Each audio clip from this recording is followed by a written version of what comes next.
Laglagan Rap Battle League sa GMA Cavite, Street Vengeance, parating na battle, sulong tournament, syempre. Laglagan Rap Battle League magingay! Yeah! Yan.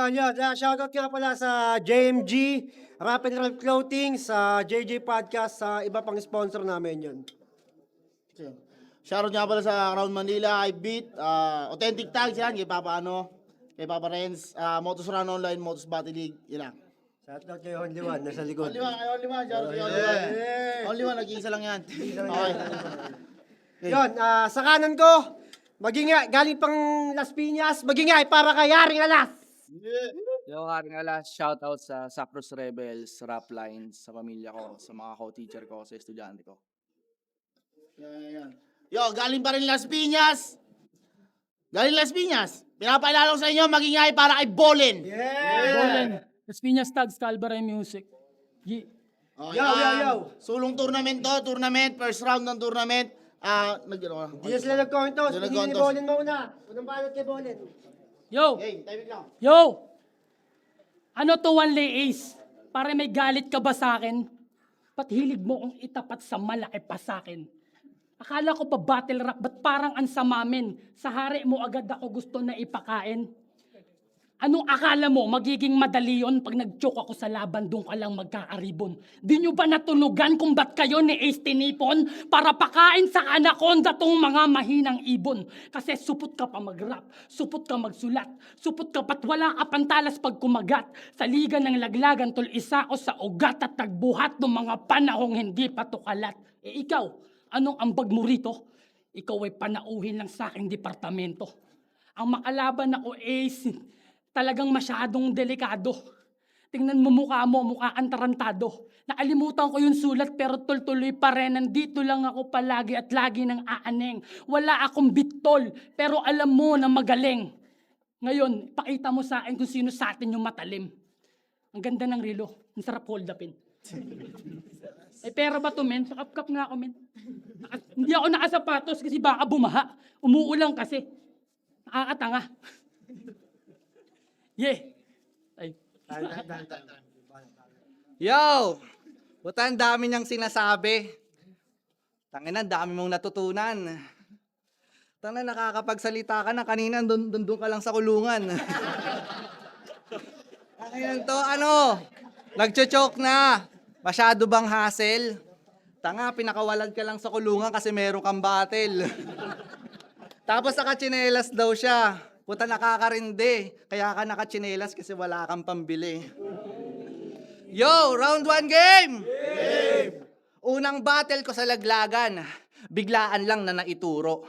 After 5 years, naging teacher, pes ako naman yung magtuturo. Dito sa bobong estudyante, sa leksyon ko ay matututo, pero hindi to normal class, ito ay mala Squid Game, isang mali mo lang, may baril agad na nakatutok. Kaya, kalaban ko nga pala si Bolen. Bolen, ano ka, Bartisi? Mga bad boy wannabe, mga estudyanteng di sumusunod sa policy. Gago, mas mukha kang rugby boy na tambay sa tapat ng Jollibee. Kasi bakit ba, Bolen? Para tunog maangas, yung tipong iniimbita lagi sa mga liga. Pero pag nag-shoot talagang ringless kasi kapos mga tira. Pero iniisip ko pa rin na ikaw yung magaling malakoroko, na ikaw sa team, ikaw yung decoy. Pero ikaw lang kilala ko na nagle-lay up sa 3-point. Pero kung usapang depensa lang, kung humasel to, grabe pa bibo. Talagang aagawin niya lahat kahit yung tumitira ng free throw. Pero hindi, joke lang. Magaling talaga yung mag-basketball. Tipong pagpasok mo sa court, nakakatakot kahit makipagtitigan. Tipong hindi pa yan natatalo kasi pag dehado, matik may saksak ka na sa tagiliran. Pero kung usapang battle rap, mga bars ko gold yan. Ikaw mga tira mo katawa, malalong bam. At kung usapang mindset lang, ako Kobing matigas. Ikaw yung mindset mo, tol pang bano, Kobe ng Pinas. Kaya mapabattle rap o basketball, supal pa lang sa akin mga bibitawan mong dakdak. Mga bibitawan mong dakdak. At kung usapang basketball lang, ako Mindanao kasi hindi lang basta may suntok at may halo rin yun na tadyak. At kung piling mo mananalo ka sa akin, negrong pandak. Kala mo mananalo ka sa akin, negrong pandak. Matatalo mo lang ako kapag si M-Site nagawa mong mapakaldag. Time. Yo. Paano banat para Bolen, okay? Mananakit to. Alam mo matapang ka, subukan mo ang saktan. Ababarangay kita. Parang kailan lang, Ace. Ang payat mo pa dati. Pag nilabanan daw kita, mapipilayan daw ako. Ganun talaga pag nakatapa ka ng tae. Tingnan mo, Ace. Ang taba mo na ngayon. Ang laki na ng pinagbago. Tingnan mo.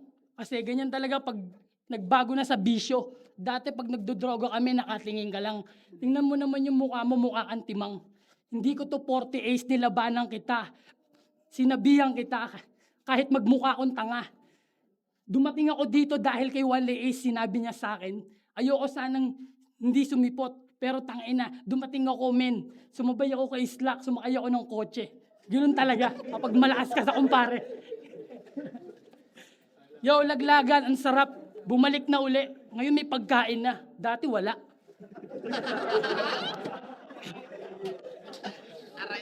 Mayayabang sila, no? Pinupuna nila tayo. Try nyo nga bumatel sementeryo. Ang nayayabang. Huwag kayong masyadong praneng. Alam nyo sa sarili nyo kung nasan yung mga magagaling. Di ba?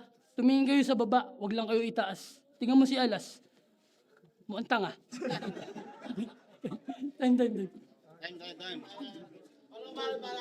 Yo, tumaba na daw ako. Masyado kang naaaning. At least ako, nagbago, ikaw, pangit ka pa rin. Yo, round 2 game! Round 2 na! Pero bakit yung itsura ng kalaban ko mukhang round 12 na yung itsura na yun to? Gantong-ganto yung itsura ng mga nabubugbog ni Pacman eh. Si Margarito.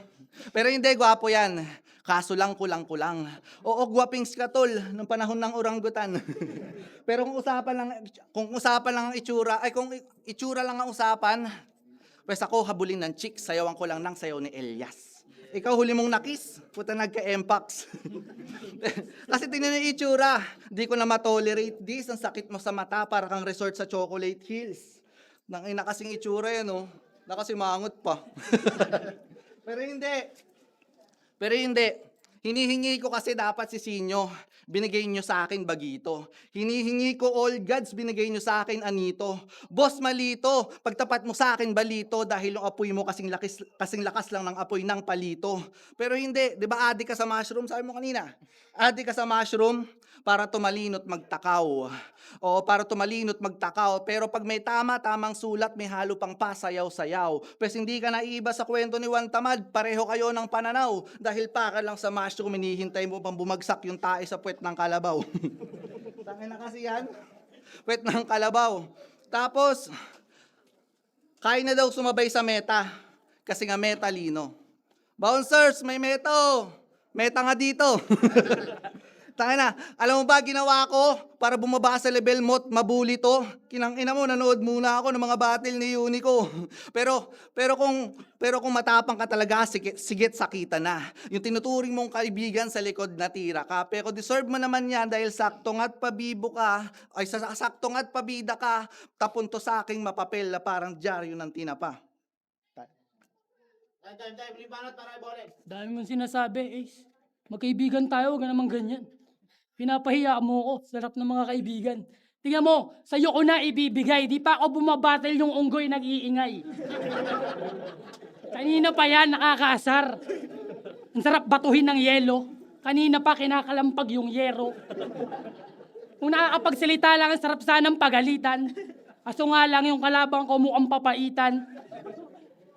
Di ako nakapaghanda kasi, tingnan mo naman. Ang laki ng kalabang, kala ko kasi suntukan. Di ako nakapag-practice pero nakachinelas ako. Kaya ako nagchinelas kasi para mabilis tumakbo. Tanginan to, yabang, nakakwintas lang ng silver. Tingnan mo, mukhang low budget na gangster. Sige na nga, ayoko na. Nawapagod na ako, Ace, ano ba yan? Tanginang kalaban to, mukhang tanga. Oo nga pala, ikaw nga pala si Alas. Magbigay pugay sa gagong to. Tingnan mo yung mukha. Mukhang gagong to. Yo, maingay daw yung unggoy. Grabe ka bro. Grabe ka naman, chinichir ka lang nung kapatid mo. Tara, galit na galit ka doon sa unggoy. Kanina nag-uusap kayo doon. Pero hindi, round 3 na. Huling yugto na ng gerahan. Huling yugto na ng gerahan. Napilitan na ang hari ang humarap sa labanan. Laban dito sa sinasabi nilang halimaw sa daan. Kaso bigla ang nawala. Para bambula, bigla ang naglaho. Kinang-ina sa sobra ng itim, sa anino lang pala siya nagtatago. Tapos, oo, maitim na halimaw. Sa itsura at balat, malala na talaga. Tipong paupuin nyo lang yan dun sa gilid o bigla yung hagisan ng barya. Yung mga ganyang itsura, yan yung mga panakot ng mga magulang sa mga anak nilang pasaway. Tipong sinasabi sa anak ko, kapit ka lang sa akin, baka yung mamang pangit, bigla ka matangay. Pero hindi, kahit ganyan itsura niyan, meron niyang record studio. Singil niya 1.5, walang down payment, gusto niya yung bayad, now na. Kinang-ina, pagpasok ko sa studio, para akong nasa sauna. Tapos, para akong nasa sauna, pagpasok ko doon, gabi yung pawis ko, iho. Isang burst pa lang na i-spit ko, nabawasan na ako ng 2 kilo.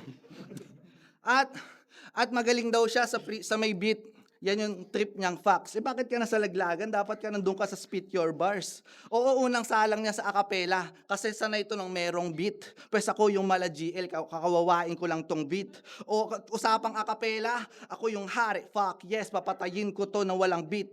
Heartless. Papatayin ko to ng walang beat. Heartless. At lumabas ka ng kahon para bumatil sa walang beat. Pues kamatayan talaga ata yung napili mong trip. Pues handa na yung kabaong, pero meron lang akong tanong, bakit ka pa lumabas kung ang ending mo rin pala ay sa loob ng kahon? Kaya higa, buka, tanga. Puta, nagiinit ka na ba? Nagbabaga? Pues ang tingin ko lang sa'yo ay kandila abnoy. Sige, mag-init ka lang dyan nang matunaw ka sa sarili mong apoy. Time. Yun, Haring Alas versus Bolen Magingay pa para sa laban na yun. Ang boto ng Urado, 5-0 Magingay para kay Haring Alas. Yo, shout out sa kalaban ko. 3 days prep lang talaga kami kaya ganun. So bawi ako next So mandaan na yung kasunod. Joke lang. Ayun, nakaraos din. Yo, binoto ko si Haring Alas. Obvious naman, nakita niyo naman sa video. So, bawi na lang next time. Mas paghandaan at mas aralin yung platform. Yo, Choi Pax, binoto ko si Haring Alas. Matik na. Boto ko sana si Bolin eh. Kaso, Yo, all 3 rounds, binoto ko si Haring Alas pero kudos kay Bolin kasi nag-freestyle siya, malupit yun kahit nag-choke, nag-freestyle siya. Big respect sa kanya. Yun. Ron Malais ng 5-2-4, binoto ko all 3 rounds si Haring Alas. Props pa rin kay Bolen kasi nag-freestyle siya. Pero sa sunod, Yo, Pandemonium, ang binoto ko si Haring Alas. Pero props kay Bolen. Actually, ang ganda nung first round niya. Kung ganun lang sana kalinis yung second and third niya kahit na nawawala siya, mas iboboto ko sana siya. Kaso maganda yung performance ni Haring Alas. Nawawala yung si Bolen ng second and third round. So, Haring Alas.